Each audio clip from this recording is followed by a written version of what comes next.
mascara because it takes the most time because I put a lot of like coats on. Though I must say, lashes and mascara and, just lashes in general make such a difference to the look. So I can never skip out. So I just finished my top lashes and you can see the difference. I think it makes a big impact.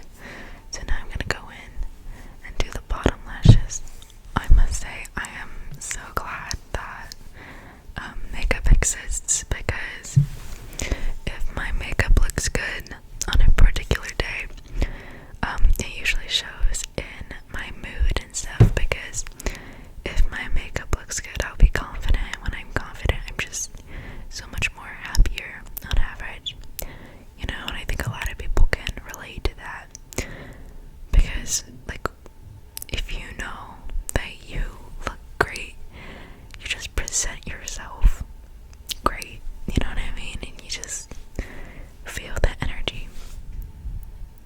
If you listen closely, you could hear me blink.